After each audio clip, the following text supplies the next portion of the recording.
राधे राधे, जय माता की भक्तों।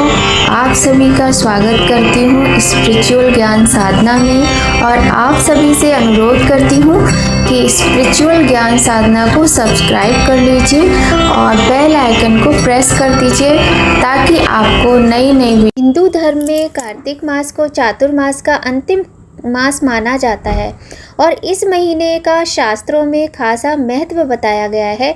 इस माह में भजन, पूजन, दान पुण्य के साथ दीप दान का अत्यधिक महत्व माना गया है। माना जाता है कि इस महीने में भगवान लक्ष्मी नारायण की विशेष कृपा भक्तों को प्राप्त होती है और ऐसा भी माना जाता है कि माँ लक्ष्मी के बिना इस संसार की कल्पना भी नहीं की जा सकती। इसलिए कार्तिक मास में माँ लक्ष्मी को प्रसन्न करने के लिए दीपदान के खास उपाय बताए गए हैं। आइए आज हम आपसे इस वीडियो में इसी दीपदान के विषय में बात करने वाले हैं।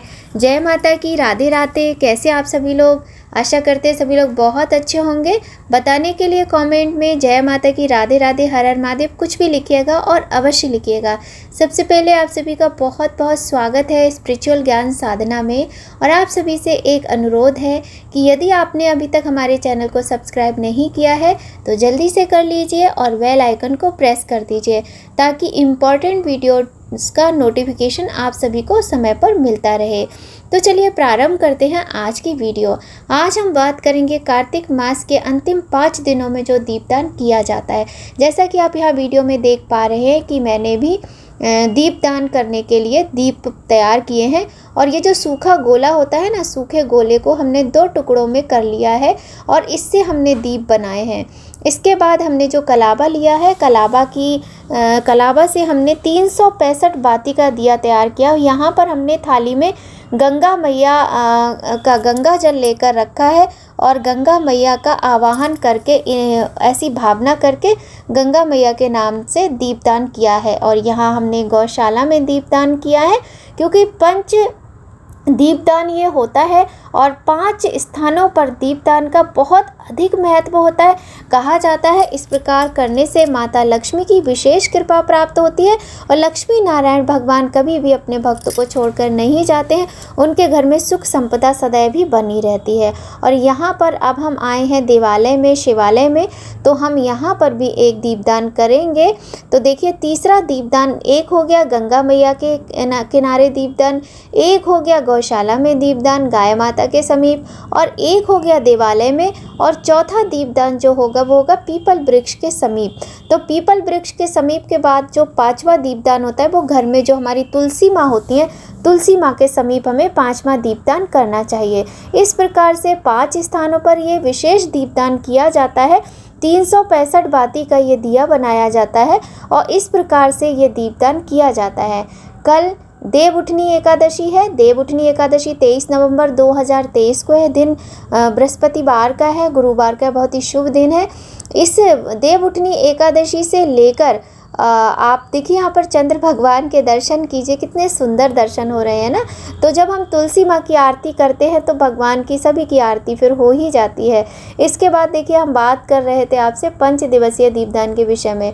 जब कार्तिक मास की पूर्णिमा आती है तो अब कार्तिक मास की पूर्णिमा तक, देवउठनी एकादशी से कार्तिक मास की पूर्णिमा तक ये दीपदान का विशेष महत्व होता है। जो पूरे महीने स्नान का नियम नहीं कर पाया है, पूजा का नियम नहीं कर पाया, दीपदान का नियम नहीं कर पाया है, उसको इन 5 दिनों में ये विशेष दीपदान अवश्य ही करना चाहिए। आप चाहे तो अंतिम दिन कर सकते हैं, आप चाहे तो पूरे 5 दिन कर सकते हैं। और यहाँ पर देखिए, हम आए हैं देवालय, तो यहाँ पर ये नवग्रह हैं जिनके हम आपको दर्शन करा रहे हैं। किंतु जो दीपदान जो 365 बाती का दीपदान है वो हमने पीपल वृक्ष के समीप और शिवालय के समीप ही किया है।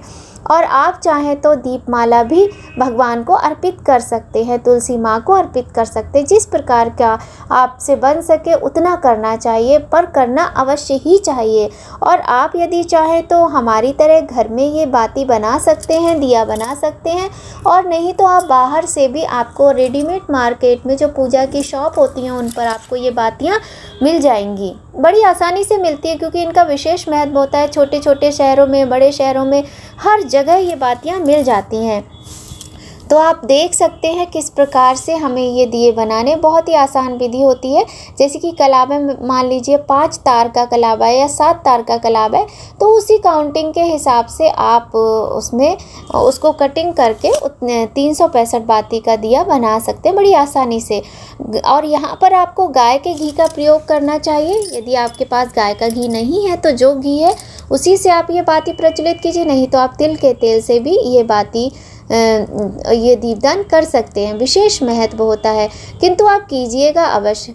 तो हम आपको बस यही बताना चाहते थे कि किस प्रकार से ये 5 दीपदान किए जाते हैं। और यहाँ पर हमने अखंड ज्योत भी प्रज्वलित की थी अपनी तुलसी माता के समीप। पद्म पुराण के उत्तराखंड में स्वयं महादेव कार्तिकेय को कार्तिक कृष्ण पक्ष के 5 दिन में, कार्तिक शुक्ल पक्ष के 5 दिन में दीपदान का विशेष महत्व बताते हैं। देखिए, कृष्ण पक्ष में दीपावली पर जब 5 दिवसीय पर्व आता है वो 5 दिन, और शुक्ल पक्ष में जो ये देवउठनी एकादशी से लेकर और पूर्णिमा तक 5 दिन होते हैं। इस विषय में भगवान शिव जी ने स्वयं भगवान कार्तिक को इस महत्व को बताया है। कृष्ण पक्षे विशेषेण पुत्र 5 दिनानि च पुण्यानि तेषु यो दत्ते दीपम सो अक्षय माप्नुयात्।